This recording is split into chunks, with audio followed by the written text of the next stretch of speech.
वंदे मातरम। सबसे पहले I am thankful to Shri Praveen Narang ji and his Pragati Parivar for inviting me here and giving the honour. मैं तो मुजफ्फरनगर शहर के एक छोटे से गांव का रहने वाला हूं। अभी भी इसी 12 तारीख को, क्योंकि मैं ऋषिकेश जा रहा था, तो मैं हर साल अपने गांव में अपना स्कूल के बच्चों के साथ प्रोग्राम करता हूं। हमारे गांव के स्कूल में जब मैं पढ़ा करता था, मैं भी अभी मैडम एक बता रहे थे कि 68 की फर्म है उनकी, और मेरा और नारंग साहब का भी 68 का ही बर्थ है। तो जब हमारा जन्म हुआ था तब सुरेश एंड कंपनी बनी थी। तो सुरेश एंड कंपनी तो बनी अभी आपने मेंशन किया ना, आप कुछ आगे कहने वाले थे लेकिन आप रुक गए थे कि कुछ लोगों का जन्म भी नहीं हुआ था, यही कहना चाह रहे थे ना आप। मैंने पकड़ लिया था वो, लेकिन आप ये रुक गए थे उस बात को कहते हुए। आपकी ऑब्जर्वेशन बहुत स्ट्रांग है राजी। तो कहने का मतलब है, गांव में जहाँ पे मतलब बैठने के लिए भी हम अपने घर से सीमेंट के कट्टे को ले जाते थे, टाट जिसको बोलते हैं, वहाँ मेरा जन्म हुआ। पाकिस्तान से मेरा परिवार आया था 47 में। और गांव का तो आपको पता ही है, यूपी का गांव कैसा होता है, लेकिन प्रभु की कृपा बहुत ज़रूरी होती है। और एक हमारे अभी उन्होंने कहा जो कि पॉजिटिविटी, तो मैं पहले पॉजिटिविटी से शुरू करता हूँ। हमारे श्री समीर बत्रा जी बैठे, ये और मैं लक्ष्मी नगर की लाइब्रेरी में इकट्ठे बैठ के पढ़ा करते थे, और इनको मालूम है कि मैं उस टाइम पे भी कितनी मेहनत करता था। मैं सुबह 6 बजे अपनी सीट पे बैठता था, लक्ष्मी नगर विजय चौक पे हमारी सीए की लाइब्रेरी, और रात के 10 बजे उठता था। और ये भाई, ये भी मुजफ्फरनगर के ही हैं, शामली के। इनके पिताजी कर्नल रिटायर हुए थे, और ये हम आपस में बात करते थे, बीएससी इंग्लिश स्पीकिंग, हम गांव के। और हमने तो 10th में भी मैथ नहीं लिया था, टाइपिंग ले ली थी। उस जमाने में टाइपिंग और बैंकिंग की ऑप्शन हुआ करती थी, क्योंकि डर लगता था। और जब हमने सीए शुरू की तो सीए में हमारे यहाँ मैथ और स्टैट आ गया। तो मुझे पता है कि मैंने कैसे पास किया, लेकिन अल्टीमेटली वो ऐसा पास किया मैंने कि मेरे मैथ में 48 और स्टैट में 46 नंबर आए। क्योंकि फिर मैंने उसको ना, मेरे को लगा कि ये आर या पार है। और इसका एक नतीजा ये भी है कि मैंने उस समय पे लक्ष्मी नगर की लाइब्रेरी में सर के बाल कटाए थे, याद है आपको? मैंने कहा या तो ये है या मैं हूं, मतलब एक डिटर्मिनेशन। और फिल्मों का अभी बताया ये शौक, आप सब लोगों ने एक नई लेटेस्ट मूवी देखी होगी, भाग मिल्खा भाग, देखी सबने ना? वो जब मूवी खत्म हो जाती है तो लास्ट में मिल्खा सिंह जी की 2 लाइनें चलती हैं कि if you want to touch the sky, in that case you must have these 3 quality in you. And what are those 3 quality? Hard work, willpower and dedication. There is no substitute for hard work. जैसा मैं बचपन में गांव में करा करता था hard work, वही मैंने लक्ष्मी नगर की लाइब्रेरी में सीए पास करते हुए किया, और वही उसी स्टाइल में आज की डेट में करता हूँ। आज भी मैं सुबह 4 बजे उठता हूँ। वो तो चूंकि मैडम का मेरे को 9:15 बजे का मैसेज था, मैं कहा चलो आराम से जाऊँगा, क्योंकि मैं पास में ही रहता हूँ, नहीं तो मैं 7:30 बजे आके बैठ जाता यहाँ पे। हाँ, थोड़ा सा, क्योंकि अभी भी मुझे यहाँ से मथुरा जाना है। कल भी रात को मैं 12 बजे आया। मतलब खूब ट्रैवलिंग का शौक भी है और मौका भी है। अभी एक इन्होंने शब्द बोला था कम्युनिकेशन, क्योंकि मैं ना, मतलब आपको टेक्निकल टॉपिक बड़े अच्छे से 10 मिनट में समझा दूंगा, आपको कुछ और चीजें बताता हूँ जो यहाँ मोटिवेशन की बात होती है। एक हमारे सीए में एक सबसे टफ एग्जाम होता था पहले, अब नहीं है वो, इंटर में, ऑर्गेनाइजेशन एंड मैनेजमेंट। कितने लोग सीए बैठे हैं यहाँ पे? आपने पढ़ा था O&M? आपने पढ़ा है ना? हम जैसे यूपी के बंदे को वो समझ में नहीं आता था O&M, motivation, moral, behavioural approach, ठीक है, लीडरशिप, मैनेजमेंट ऑब्जेक्टिव, मैनेजमेंट, ये वो सब समझ में नहीं आता। उसके अंदर एक टॉपिक और था, कम्युनिकेशन। आज मैंने देखा है कि लाइफ में आधे लोगों के काम तो इसलिए नहीं होते कि कम्युनिकेट ही नहीं कर पाते, बात कह रहे हैं पर सामने वाला समझ ही नहीं रहा। तो वो सब्जेक्ट भी हमें पास करना मुश्किल था, क्योंकि वो भी मैथ वाले पेपर के साथ ही था। क्योंकि हमारे इंटर में 3 पेपर थे, ऑर्गेनाइजेशन मैनेजमेंट और इकोनॉमिक्स, मैथ और स्टैट, और mercantile law and company law, यही 3 पेपर थे। और हमने सबसे पहले यही चुन लिया कि 3 वाला पहले पास कर लेते हैं, 4 वाला बाद में करेंगे, और फंस गए। लेकिन ऐसे फंसे कि हमने उसको फिर गूढ़ लिया। एक होता है पढ़ना, एक होता है गूढ़ना, अंडरस्टैंड कर लिया। सिर्फ पास होने के लिए नहीं पास किया उसको, फिर उसको लाइफ में ही उतार लिया। तो आज तक मुझे वो कम्युनिकेशन का चैप्टर याद है, जिसे मैं अपनाता हूं, और आज उससे मुझे बहुत फायदा मिलता है। आपको बताता हूं क्या बोलता है कम्युनिकेशन। कम्युनिकेशन ये कहता है कि आपका कम्युनिकेशन तभी सक्सेसफुल होगा जब आपका सिस्टम ठीक है। सिस्टम क्या होता है? सबसे पहले एक सेंडर होता है कम्युनिकेशन में, सेंडर का फिर एक मैसेज होता है, मैसेज की फिर वो इनकोडिंग करता है, यही था ना मैडम। इनकोडिंग होने के बाद एक ट्रांसमिशन होता है जिसे मोडेम कहते हैं। उसके बाद रिसीवर होता है, रिसीवर उस मैसेज की डीकोडिंग करता है, और डीकोडिंग होने के बाद दो एरो निकलते हैं, एक को बोलते हैं फीडबैक, एक को बोलते हैं नॉइसिस। यही होता ना जी।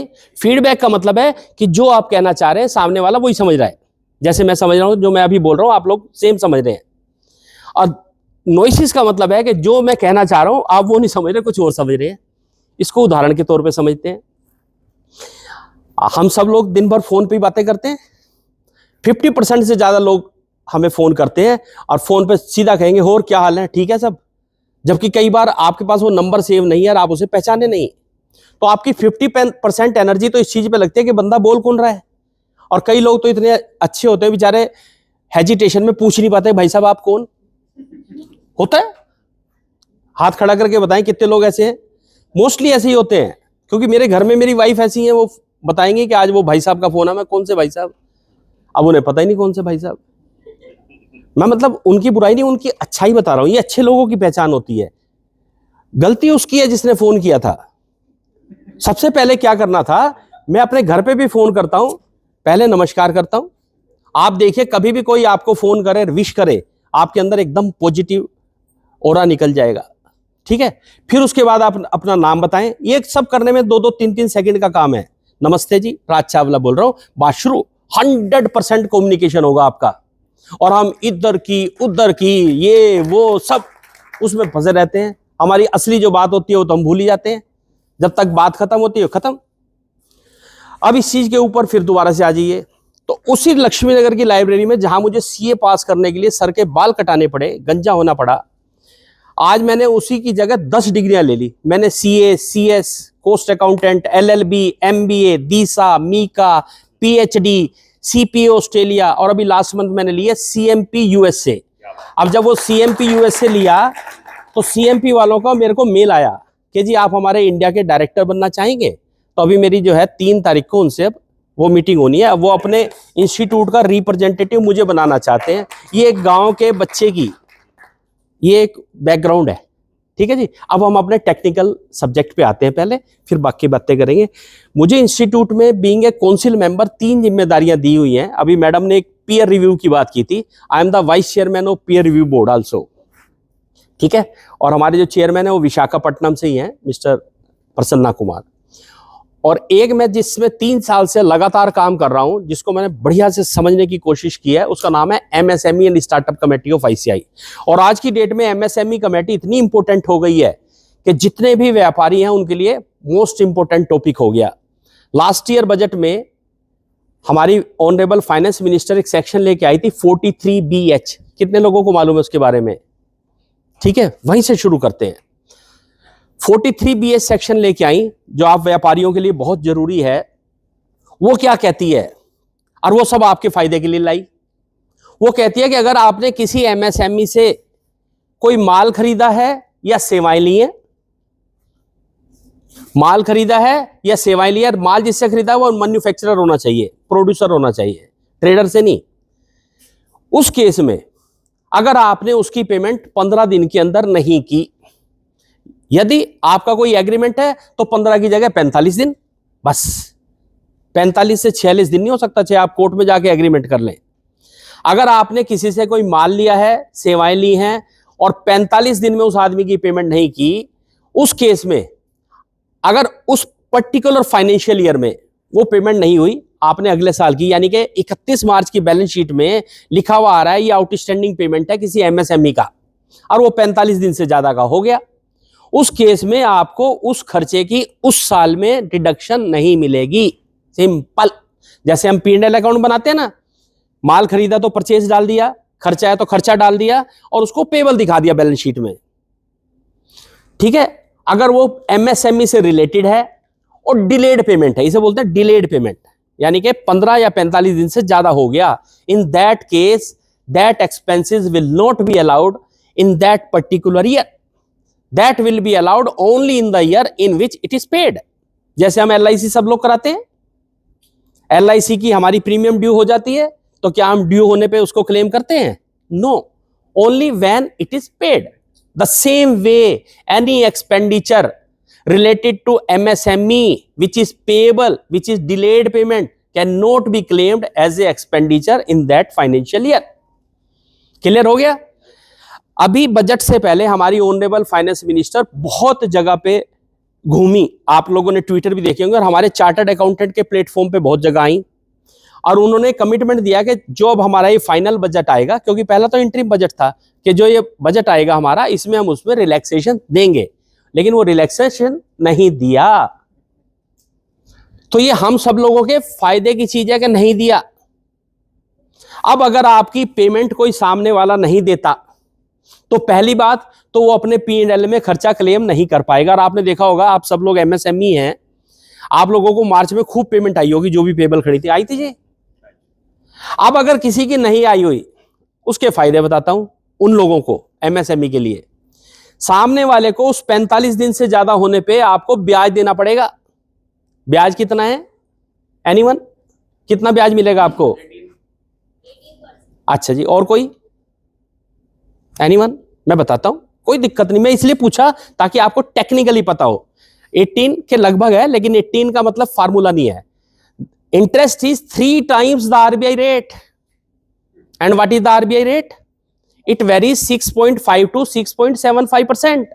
मीन्स देयर भाई, अगर हम मिनिमम भी उठा लें तो 6.5% का हो गया 19.5%।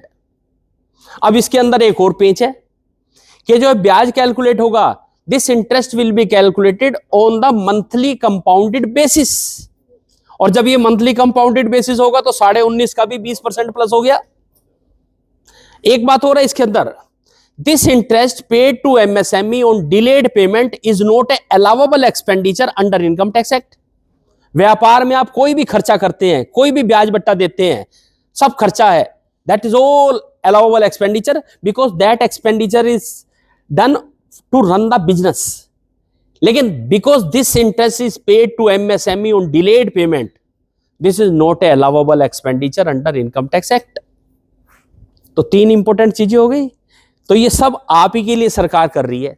अब इसके पीछे लॉजिक बताऊंगा ये सब क्यों कर रही है सरकार। क्लियर हो गया? यहां तक कोई वो तो नहीं। अब इसके अंदर एक और चीज सरकार ने आपको दे रखी है, MSME समाधान। कितने लोग जानते हैं इस बात को? Very good. और ये एक प्रोफेशन भी है। जो हमारे CA भाई बहन यहाँ पे बैठे हैं, या लॉ वाले हैं, या कोई और मैनेजमेंट कंसल्टेंट वाले हैं, इसको आप अपनी एक प्रोफेशनल प्रैक्टिस बना सकते हैं। सरकार ने एक पोर्टल बनाया, उसका नाम है MSME समाधान। वो MSME समाधान क्या कहता है कि अगर आपकी कोई पेमेंट किसी ने रोक ली, नहीं दे रहे, ब्याज भी नहीं दे रहे, कोई बात नहीं, आपको कोर्ट कचहरी जाने की कहीं जरूरत नहीं है।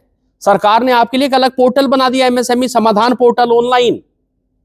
आप वहां जाके अपनी डिटेल पंच कर दीजिए कि मेरी पेमेंट नहीं दे रहा, सरकार आपके बिहाफ पे सामने वाले को नोटिस देगी। कितने लोगों ने इसका फायदा उठाया? उठाने वाले थे, अभी नहीं उठाया। आप करते प्रैक्टिस इसकी, रिकवरी करवा रहे हैं? कितने % लेते हो? नहीं बता दो ना, मैं तो इनको बताऊंगा ना, कंप्यूटर तैयार करूंगा आपके। जो नहीं जानते हैं उनसे आप कुछ भी ले सकते हैं, बट जो जानते हैं उनसे हम 20%। मैं भी यही बताता हूं, और रादर मैं इस तरह से नहीं कहता कि 20% देना, मैं उन्हें कहता हूं लाला जी को, क्योंकि बीइंग ए चार्टर्ड अकाउंटेंट मुझे तो बैलेंस शीट में मालूम है किस किस की पेमेंट पेंडिंग है, और क्योंकि मेरी जिम्मेदारी भी है being a auditor, I am responsible to report those payment related to MSME if they are delayed।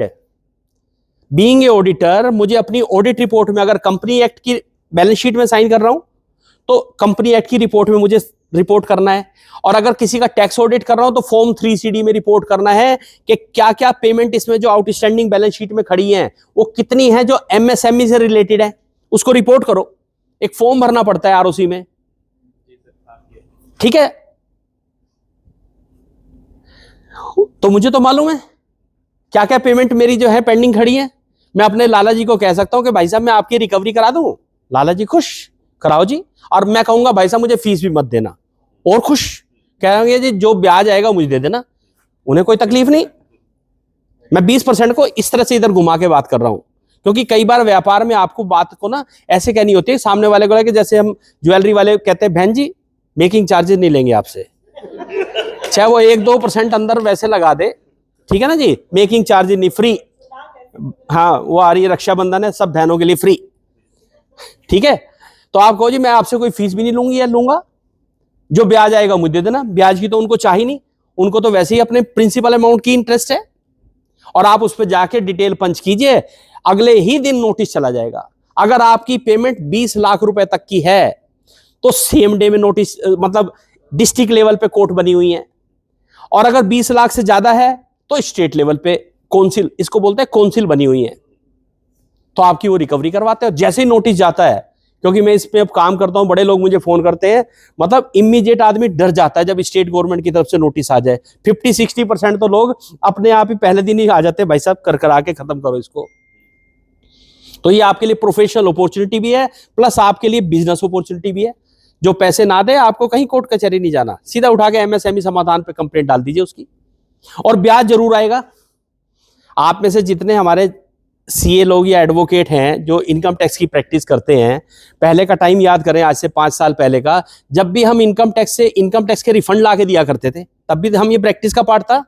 10% की स्टैंडर्ड रेट हुआ करता था, है यहाँ 20% है, और उस टाइम पे ब्याज मिलता नहीं था, तब भी लाला जी 10% देने को तैयार होते थे, सोचते थे कि मेरी रिकवरी हो गई।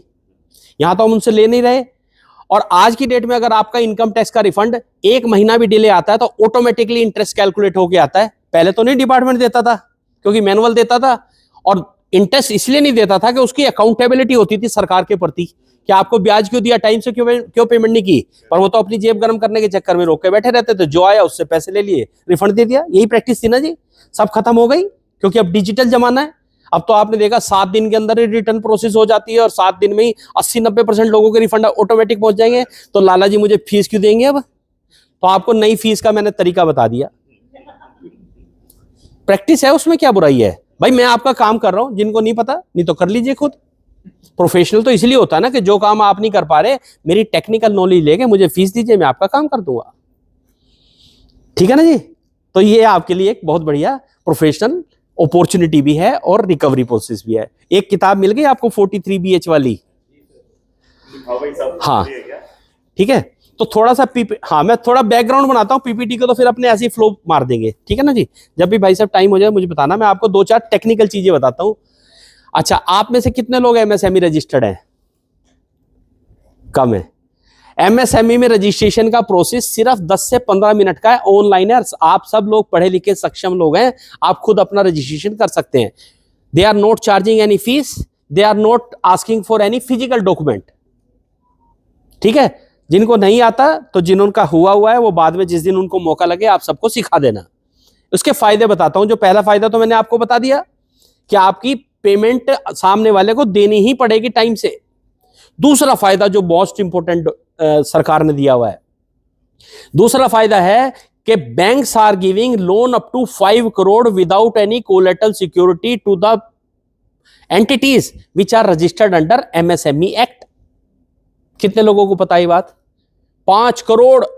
Earlier this limit was 2 crore up to 31st March 23, but with effect from 1st of April 23, now the government is giving on their own guarantee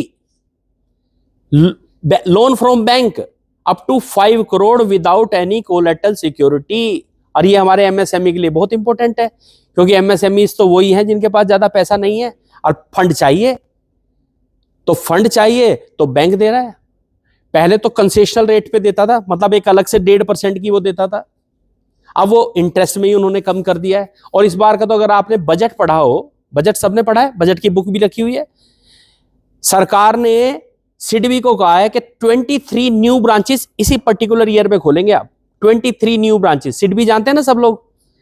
SIDBI है जो एमएसएमई को सबसे ज्यादा सपोर्ट करती है फाइनेंशियल, और सिडबी को स्पेशलाइज ब्रांचेस, हालांकि अब एसबीआई ने, बैंक ऑफ बड़ौदा ने, पीएनबी ने स्पेशलाइज ब्रांचेस भी खोल दी जो सिर्फ कैटर करती हैं एमएसएमई को।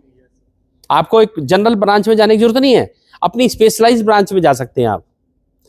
और इस बजट में तो बहुत सारी स्कीमें दी हैं, वो भी मैं आपको 1 to 1 बताऊंगा। तो पहले मैं आपको बताता हूं कि ये बहुत बड़ा एक फायदा दिया कि 5 करोड़ रुपए तक का लोन आप सिर्फ एक रजिस्ट्रेशन के बेस पे, जिसमें कोई फीस भी नहीं गई, उसके बेस पे आपको दे रही है सरकार। और सुनिए बैंक से रिलेटेड ही, आप में से कितने लोगों ने बैंक से लोन लिया हुआ है? शर्माना मत। हाँ, उसमें क्या है, लोन लिया, मान लीजिए आपके पास प्रभु कृपा से कहीं पैसे आ गए, रक्षाबंधन पे भैया ने दे दिए, बहना ने कहा कि मैं ब्याज क्यों दूं, ले मेरे भैया पैसे वापस बैंक वाले को। तो बैंक वाले को अगर आप प्री पेमेंट कर देते हैं, ठीक है, उस केस में वो फोरक्लोजर चार्जेस लगाते हैं 3.5%। But if you are a registered MSME, in that case they can not charge a single penny from you. आपने अपना बैंक शिफ्ट करना है, सपोज करो आपको कोई दूसरा बैंक अच्छे रेट पे आपको लोन दे रहा है, आपने कहा नहीं मेरे को पीएनबी में नहीं जाना, मैं तो एसबीआई में जा रहा हूं, तो उस केस में आपको फोरक्लोजर चार्जेस लगता है 3.5%, which is a big amount. They can not charge foreclosure charges if you are a registered MSME. अब आप सोचो कितना बड़ा फायदा, ठीक है जी। इसके अलावा आप में से कितने लोगों ने अपने ट्रेडमार्क रजिस्टर्ड कराए हुए हैं?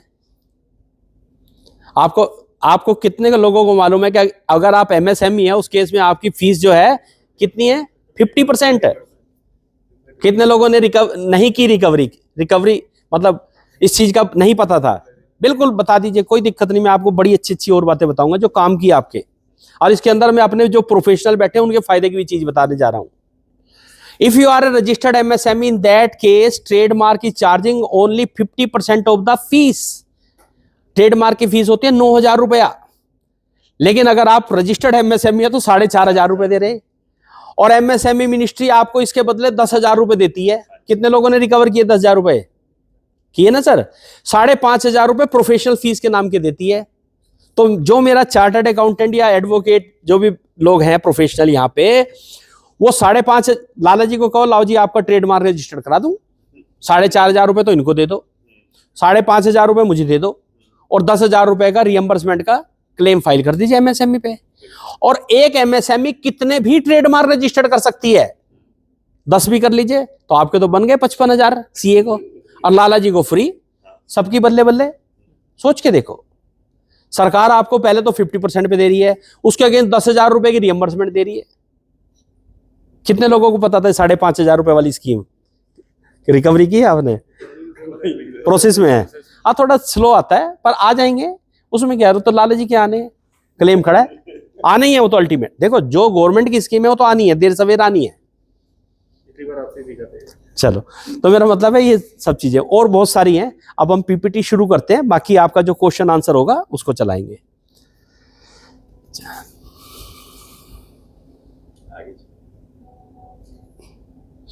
एमएसएमई की डेफिनेशन कितने लोगों को नहीं पता? बिल्कुल कोई हेजिटेट मत करना, मैं सबको सिखाऊंगा ये, फिर मैं बता दूं।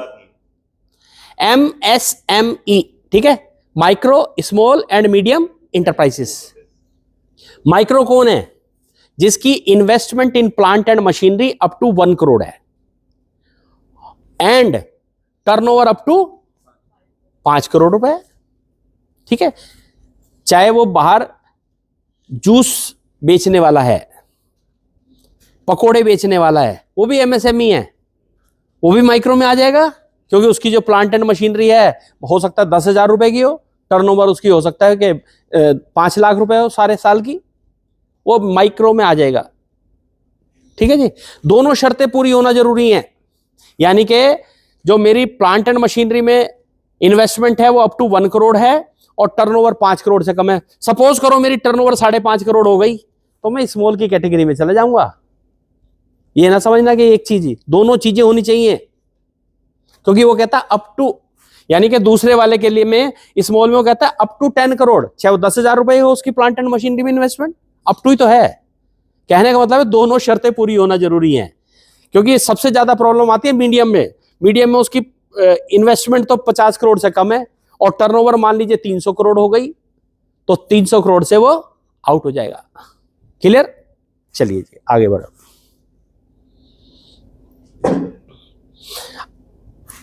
कायदे में एमएसएमई 2 लोगों के लिए बनी थी ओरिजिनली, मैन्युफैक्चरर के लिए और service provider.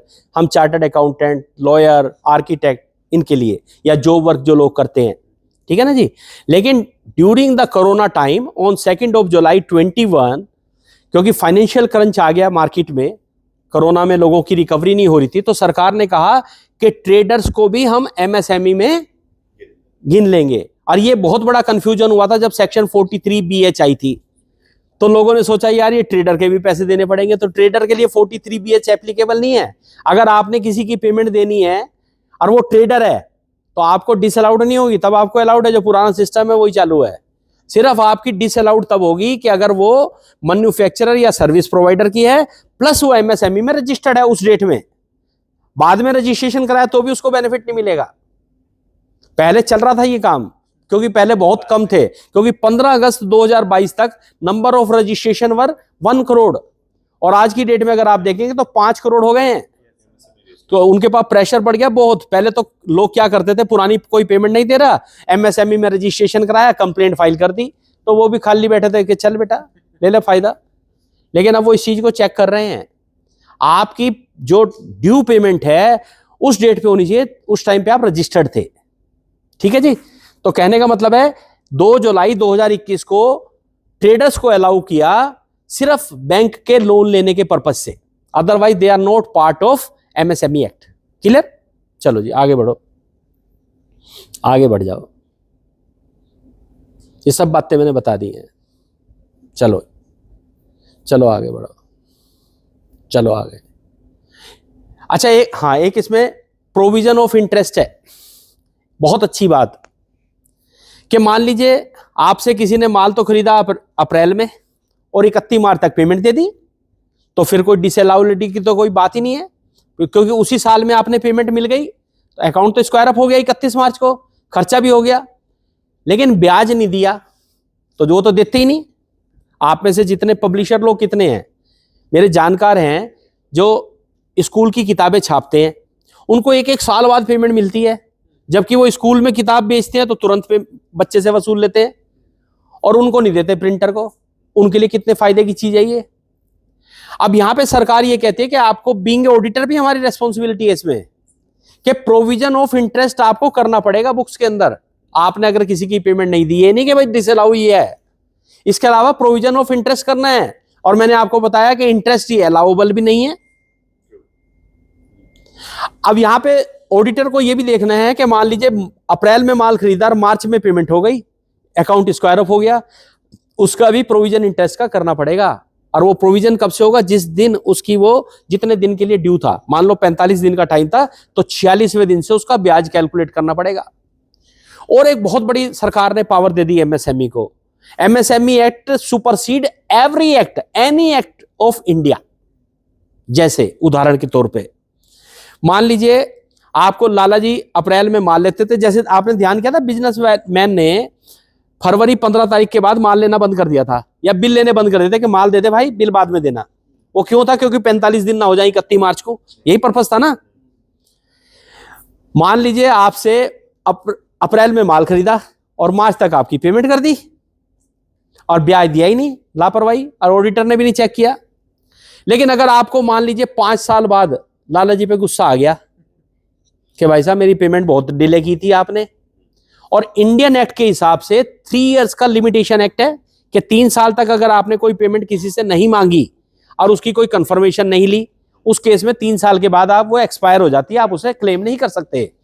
But for MSME act supersede every act. आप 10 साल बाद भी अगर आपको गुस्सा आ गया लाला जी पे, तो आप क्लेम उसमें पोर्टल पे जाके, समाधान पोर्टल पे चले जाइए और वहां पे क्लेम फाइल करेंगे, आपकी पेमेंट मिल जाएगी, देनी पड़ेगी उनको, क्योंकि आपके पास प्रूफ है। आपने जब माल दिया, क्योंकि अब तो जीएसटी का जमाना है, हर चीज ऑन द रिकॉर्ड है, आपने माल दिया, सेवाएं दी, और उन्होंने कब आपको पेमेंट दी, और पेमेंट सारी आपको मालूम है। 10,000 रुपए तक ही कैश पेमेंट ले सकते हैं, उससे ज्यादा तो ऑनलाइन ही आती है।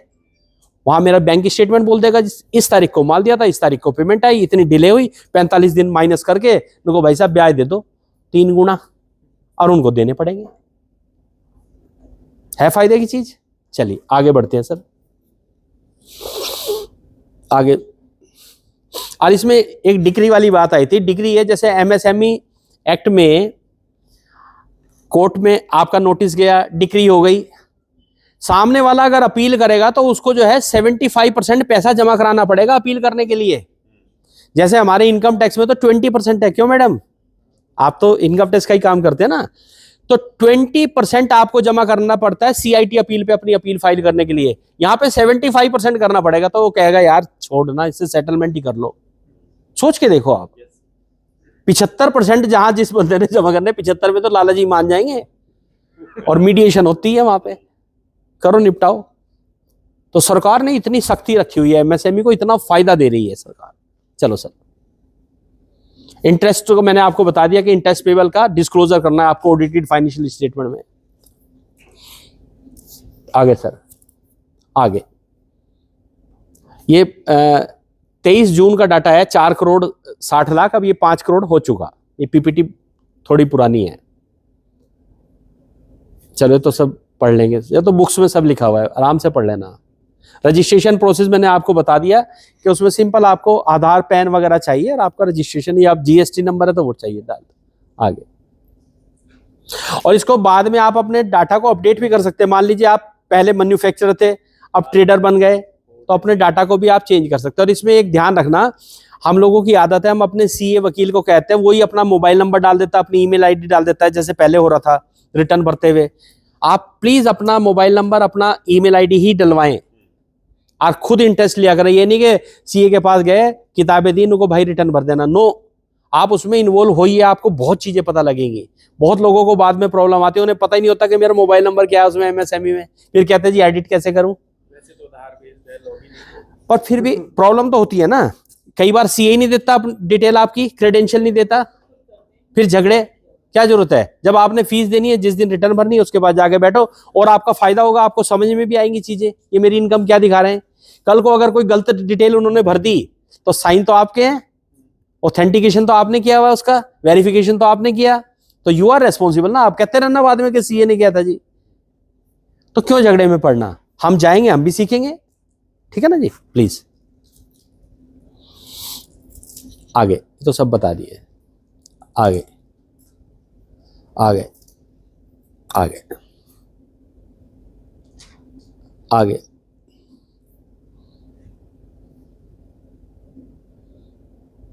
ये जो मैंने आपको बताया इसका नाम है credit guarantee fund trust for micro and small enterprises, CGT MSE, जिसमें सेंट्रल गवर्नमेंट गारंटी लेती है कि आपको 5 करोड़ रुपए तक का लोन दिलवा देंगे।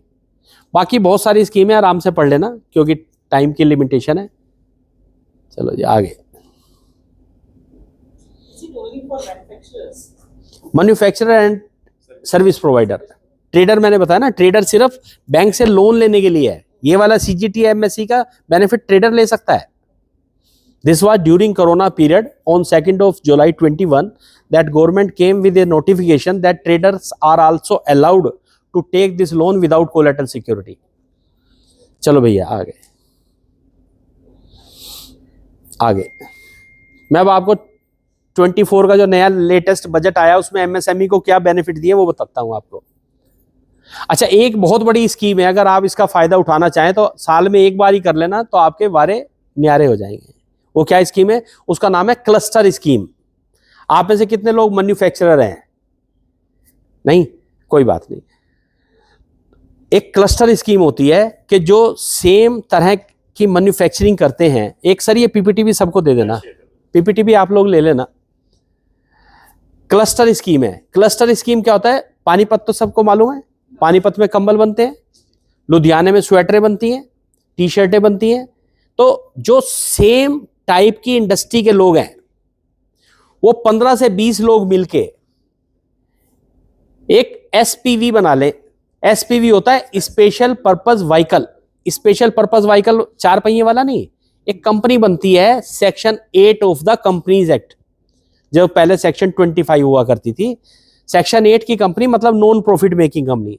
वो एक आपको एक एसोसिएशन बनाई, जैसे अपने ट्रस्ट बनाते हैं, सोसाइटी बनाते हैं, लेकिन यहाँ पे आपको कंपनी बनानी है। वो 15-20 लोग बनाएंगे और फिर जाएंगे गवर्नमेंट के पास। जैसे हम दिल्ली में आपने देखा सोसाइटियां बनी हुई हैं, कोऑपरेटिव सोसाइटी।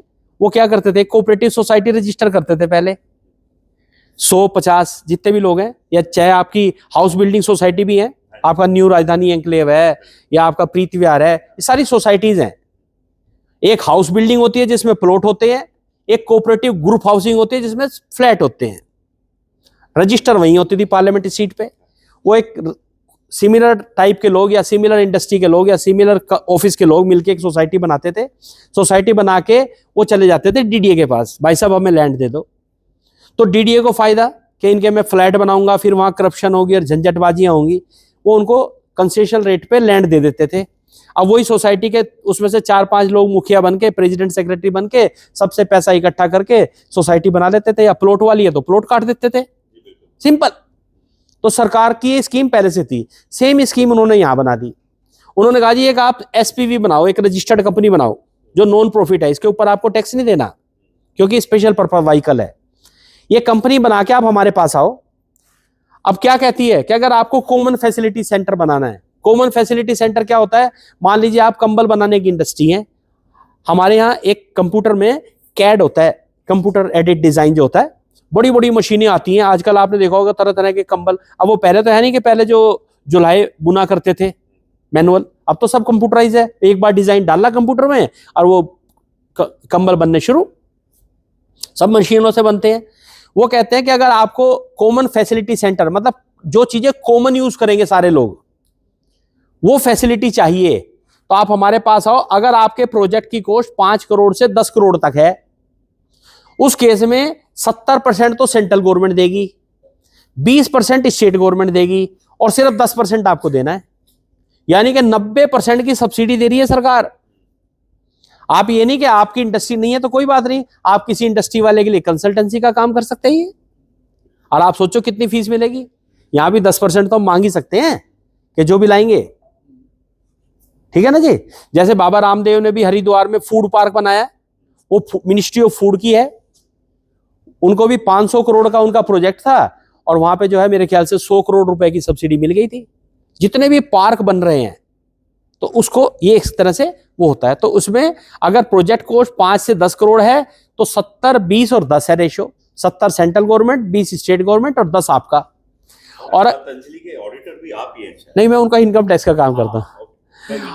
और कॉमन फैसिलिटी सेंटर की कॉस्ट अगर 10 करोड़ से 30 करोड़ है, उस केस में 60% सेंट्रल गवर्नमेंट, 20% स्टेट गवर्नमेंट और 20% आपका, यानी कि 80% की सब्सिडी। ये तो हो गया कॉमन फैसिलिटी सेंटर। एक होता है दूसरा इंफ्रास्ट्रक्चर डेवलपमेंट। इंफ्रास्ट्रक्चर डेवलपमेंट क्या, मान लीजिए आपने कोई कैंपस बनाया, उस कैंपस की बाउंड्री है, सड़कें हैं, बिजली है, इस तरह की चीजें हैं, खंबे हैं, है ना जी, गोदाम है। तो जो आपने इंफ्रास्ट्रक्चर बनाया अगर वो न्यू है, इसको भी 2 भागों में बांटा, अगर वो न्यू है और उसकी कॉस्ट 5 करोड़ से 15 करोड़ है, उस केस में 60% तो सेंट्रल गवर्नमेंट देगी और 40% स्टेट गवर्नमेंट देगी और आपको कुछ भी नहीं देना, फ्री। दूसरा, अगर आपका एग्जिस्टिंग इंफ्रास्ट्रक्चर है, यानी कि पुराना बना हुआ था, अब आप उसको चेंज करना चाहते हैं, एग्जिस्टिंग में कॉस्ट 5 करोड़ से 10 करोड़ की है, तो 50% सेंट्रल गवर्नमेंट और 50% स्टेट गवर्नमेंट देगी। अब बताओ कितनी बड़ी स्कीम है ये। लेकिन भाग दौड़ बहुत करनी पड़ेगी, और भाग दौड़ कौन करेगा, प्रोफेशनल, उन पे तो टाइम है नहीं और हमें फीस मिलेगी। सोच के देखो, कोई भी इस चीज को आप उठा सकते हैं, जो आपका जानकार हो उसे कहो भाई साहब आओ आपका एक बनवा देता हूं मैं, मतलब आप इस पे काम कर सकते हैं। नेक्स्ट करो सर। ये तो सब बता दिया, सब आगे आगे आगे बहुत सारी स्कीमें आप आराम से पढ़ लेना घर पे बैठ के, नहीं तो मेरा नंबर दिया हुआ है, ये फोन कर लेना। ये हमने 2022 में भी यात्रा चलाई थी, तब हमने, क्योंकि इंडियन गवर्नमेंट 75th सेलिब्रेशन कर रही थी आज़ादी का अमृत महोत्सव, तो तब हमने 75 डे, 75 सिटी एंड 75 प्रोग्राम रखा। और हमारे इंस्टीट्यूट की 5 रीजन्स हैं and I belong to northern region, तो 15-15 ब्रांचें मिली थी। मैं 15 की 15 ब्रांचों में लगातार डेली एक ब्रांच करके 16 दिन घर आया। अब मेरी वो सेम यात्रा इस बार हमने 100 ब्रांचेज रखी हैं। जो 27 June is the MSME international day, 27 जून को हमने बेंगलोर में एक बहुत बड़ा प्रोग्राम किया था स्टार्टअप स्फेयर का, वहाँ पे बस बना के लॉन्च कर दी है। आज वो आगरा में और मथुरा में है, तो इसलिए मेरे को मथुरा भी जाना है। तो जैसे ही वो मेरे नॉर्थ रीजन में आएगी, 22 तारीख को आ रही है, अगर आपका मन हो तो 22 तारीख को यहाँ पे सामने विश्वास नगर में हमारा इंस्टीट्यूट है ICI का, ठीक है ना जी। आप आइएगा, फ्री ट्रेनिंग है 3 घंटे की, सुबह 10 से 1 बजे, followed by lunch, no fees, और आपको बैकग्राउंड मटेरियल भी मिलेगा, प्लस MSME के लोग, सिडबी के लोग, बैंकों के लोग आएंगे, जिसको कोई स्कीमें समझनी है वो भी सब समझने को मिलेगी। 22 तारीख को सुबह 10 बजे से 1 बजे ICI विश्वास नगर, ये लीला होटल, हम लीला होटल के इधर हैं, वो लीला होटल के उधर है, हमारा सी इंस्टीट्यूट की बिल्डिंग है, आप आइएगा वहां पे, ऑल आर मोस्ट वेलकम। तो और उसका फायदा उठाइए। जितनी मैंने चीजें बताई ये तो बहुत कम है, वहां पे और लोग भी आएंगे, जो टेक्निकल लोग आएंगे। मैं तो एक ऐसे ही कोऑर्डिनेटर हूँ इंस्टीट्यूट का, वो टेक्निकल आपको चीजें भी बताएंगे। तो आप प्लीज टाइम निकाल के, और 22 तारीख को ही फिर मेरा शाम को फरीदाबाद में है, 23 तारीख को सुबह गुड़गांव में है, 23 तारीख की शाम को रेवाड़ी में है, 24 तारीख को मेरा बहादुरगढ़ में है, शाम को रोहतक में है, 25 तारीख को मेरा सुबह भिवानी में है, शाम को हिसार में है, और ऐसे ही बढ़ते बढ़ते मैं फिर सिरसा, बठिंडा, फिर वहां से अमृतसर, जलंधर, फिर वहां से जलंधर से जम्मू, जम्मू से आ जाऊंगा लुधियाना, लुधियाना से फिर आ जाऊंगा मैं संगरूर, संगरूर से पटियाला, पटियाला से चंडीगढ़, चंडीगढ़ से शिमला, शिमला से अंबाला, अंबाला से आ जाऊंगा फिर मैं यमुनानगर, यमुनानगर से करनाल, करनाल से कुरुक्षेत्र, कुरुक्षेत्र से फिर पानीपत, पानीपत से सोनीपत, और 3 तारीख को मेरी वो यात्रा खत्म होगी। तो मैं 13 दिन के लिए 22 तारीख को जाना है। आपको भी किसी को ये एरिया सूट करता हो तो मैं शेड्यूल डाल दूंगा। आप में से कोई है बाहर के लोग? अच्छा, कोई बात नहीं, तो आप लोग फिर यहाँ पे ही आइए 22 तारीख को और इसका फायदा उठाइए। ठीक है जी। अब मैं आप ब्रेक कर दें, बजट वाली बातें बता दूं 2-3 छोटी छोटी, और मुझे अभी पूरी तरह याद नहीं हुई, अभी नया है ना, तो गलती ना लग जाए ना। अब जो इस बार आपको याद करने के लिए क्या फॉर्मूला चाहिए वो मेरे को मालूम है। तो मैं अब आपको बताता हूँ, जो अभी लेटेस्ट बजट आया 23 जुलाई को, उसमें गवर्नमेंट ने कहा कि ये बजट 4 पिलर पे बेस्ड है। उसमें 4 में से एक आपका MSME पिलर है। हमारे देश में 10 करोड़ MSME है और रजिस्टर्ड अभी 5 करोड़ ही हो पाए हैं। इंटरनेशनली MSME का जो कंट्रीब्यूशन है देश की GDP में, इंटरनेशनली वो 50 to 60% होता है। हमारे देश में अभी 35 हुआ है, यानी कि अभी इतना कुशन, अभी 1/3 का कुशन अवेलेबल है हमारे इंडिया में MSME का। इसलिए सरकार इसको ज्यादा पावर और बेनिफिट दे रही है। कारण, सरकार चाहती है कि जो हमारी इकोनॉमी है वो वर्ल्ड की 3rd लार्जेस्ट इकोनॉमी हो जाए। वो कैसे होगी? किसी का तो हाथ पकड़ना पड़ेगा ना। तो उन्होंने MSME और स्टार्टअप की हैंड होल्डिंग की हुई है। MSME को जितना ज्यादा सपोर्ट होगा, जैसे मान लीजिए आप माल बेचा, 6-6 महीने में पेमेंट आ रही है, वही पेमेंट आपकी अगर 1.5 महीने में आने लगे 45 दिन में, तो आपकी साइकिल बढ़ गई। साइकिल बढ़ी तो मेरी GDP बढ़ी, GDP बढ़ी तो मेरे देश की इकोनॉमी बढ़ गई। सिंपल। अभी क्या होता है कि आप छोटे व्यापारी को बड़े व्यापारी पैसा ही नहीं देते, लटका के रखते हैं। इसलिए बैंक, सरकार आपको लोन दे रही है कि भाई साहब आप अपना काम मत रुकने दो, मैन्युफैक्चरिंग करो, क्योंकि चाइना से इतना माल आ रहा है। अगर अपने इंडिया के लोग मैन्युफैक्चरिंग करेंगे तो हमारी GDP बढ़ेगी। तो इसलिए सरकार ने आपको फाइनेंशियल सपोर्ट, बैंक सिक्के तो दिलवाई, प्लस ये भी कह दिया कि इनकी पेमेंट मत रोक लेना। तो कुछ लोगों ने तो बेचारों ने डर के मारे, बड़े लालाओं ने मार्च के महीने में उन्हें कहा रजिस्ट्रेशन कैंसिल कर दे, नहीं तो माल ले लूंगा। ऐसा हुआ है ना जी। अब नहीं कह रहा कोई, क्योंकि हमने पढ़ाना ये शुरू कर दिया कि बिल्कुल मत डरो। जैसे हमने देखा है कि हम रेलवे स्टेशन पे जाते हैं, कूली आता है, कितने पैसे? 200 रुपए एक ब्रीफ केस के, और वो जैसे ही उधर को देखता है सामने वाले सारे कहेंगे 200 रुपए, फिर आदमी कहता है यार दे 200। हम लोगों में एक का नहीं है, हम डरपोक हैं।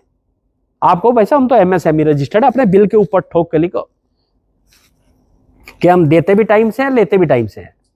क्या बुराई है इसमें?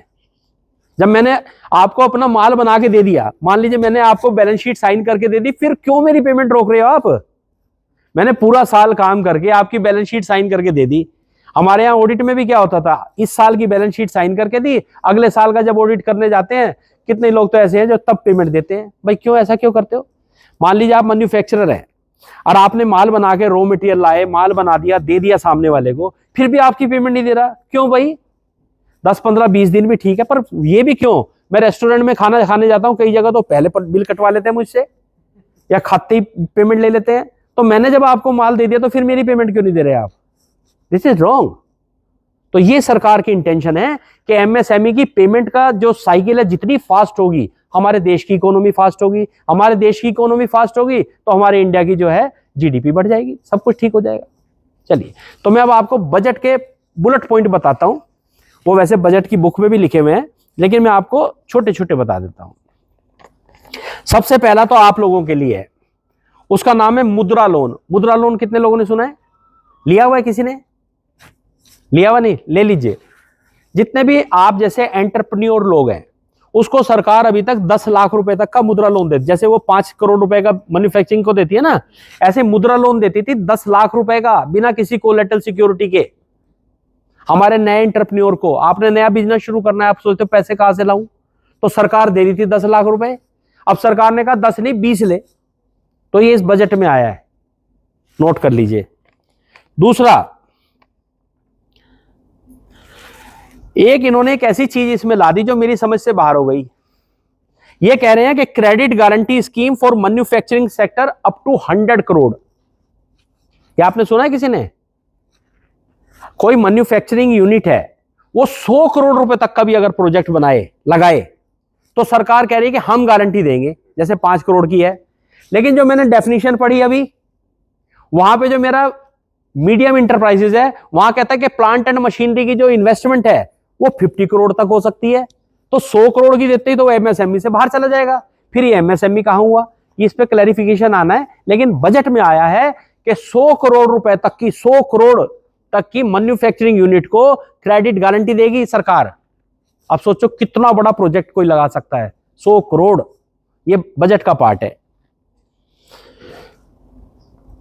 तीसरा, सरकार ने कहा है कि 50 multi product food irradiation unit बनाएगी।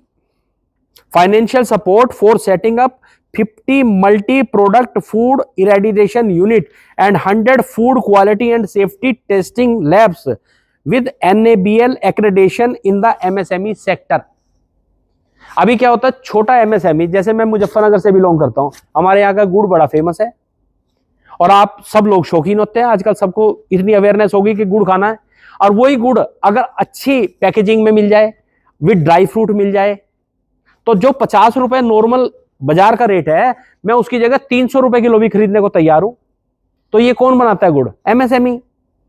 तो सरकार कह रही है कि हम आपको एक तो लैब बना के देंगे फूड की, और आपकी उसमें डेवलपमेंट के लिए कैसे नए डिजाइन बने, कैसे सब चीजें ठीक हो, इस तरह की 50 यूनिट बना के देगी सरकार। तो MSME वाला वहां पे जाएगा, वो जो प्ले एंड प्लग वाले होते हैं, तो उस टाइप से प्लग एंड प्ले वाला आपको रोल मिल जाएगा। जैसे आजकल वो बिजनेस वाले भी ऑफिस खोलने के लिए जाते हैं ना, लैपटॉप ले गए, वो क्या बोलते हैं उसको, कोवर्किंग स्पेस। तो इस तरह से MSME के लिए बना रहे हैं, वो लैब्स बना रहे हैं और ये सब सेंटर बना रहे हैं। और सिडबी का मैंने बता दिया, मैंने 23 बताई थी, sorry 24 new branches will be opened by SEBI to financially support the MSME। 24 बनेंगे एक साल में।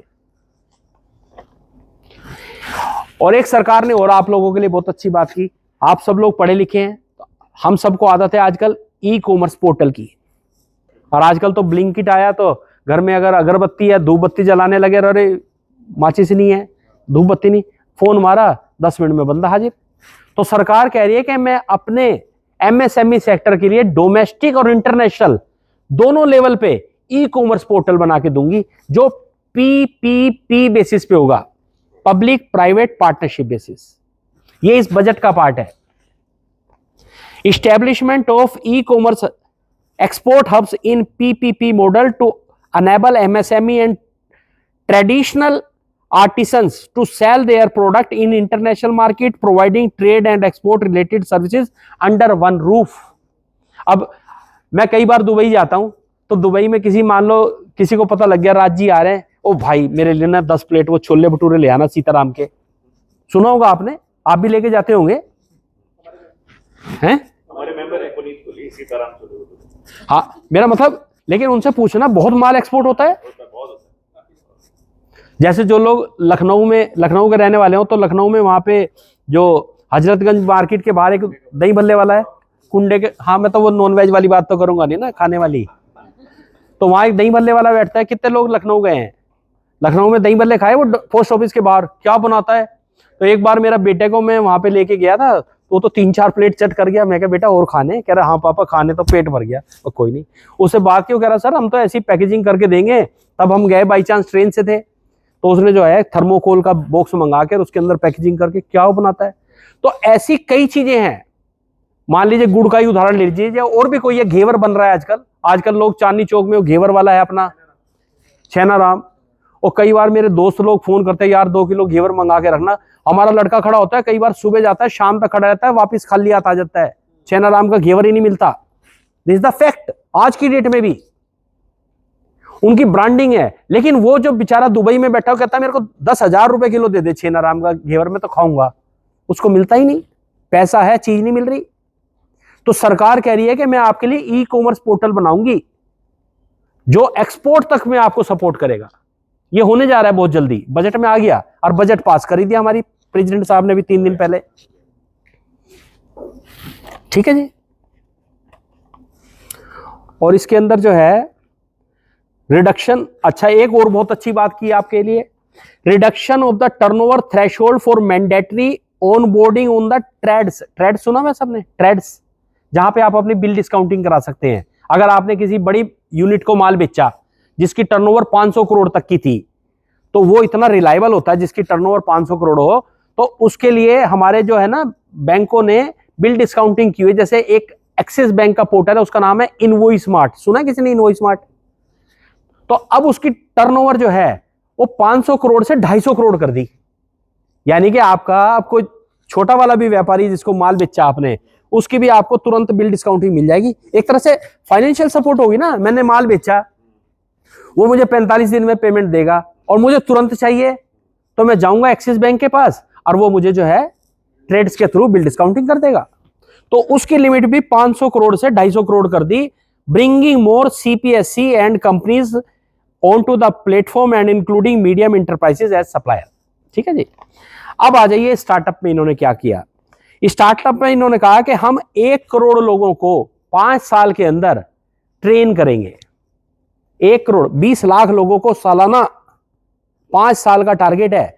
1 करोड़ लोगों को launch a comprehensive scheme to provide internship opportunities 500 top companies, जो भारत की 500 सबसे बड़ी कंपनियां हैं, उनके अंदर to 1 crore youth over 5 year offering a internship allowance up to 5,000 rupees per month. जैसे हमारे सीए की ट्रेनिंग में स्टाइपेंड मिलता है ना, तो 5,000 रुपए महीना उस बच्चे को दिलवाएंगे भी और उसकी ट्रेनिंग भी करवाएंगे, और 6,000 रुपीज एक सिंगल पेमेंट भी उसको दिलवाएंगे। हमारे आर्टिकलशिप में तो सिंगल नहीं मिलती, लेकिन तो 5,000 रुपए महीना उनको देनी है। और जो सरकार कंपनियां पैसा ये खर्च करेंगी, उनको सीएसआर फंड के तहत इसको क्लेम कर सकते हैं। तो एक तरह से ट्रेनिंग भी हो गई, सीएसआर भी हो गया, क्योंकि बड़ी कंपनियों को सीएसआर भी एप्लीकेबल होता है, उसमें ये क्लेम कर सकते हैं। इंडस्ट्रियल एंड अर्बन डेवलपमेंट, जो अभी मैंने बात की थी, development of investment ready plug and play industrial park with complete infrastructure in or near 100 cities in partnership with the state and the private sector. Establishment of 12 new industrial park under the National Industrial Corridor Development Program. तो ये सारी चीजें इस budget में MSME से related I हैं। अब आपका कोई प्रश्न है तो आप बता सकते हैं।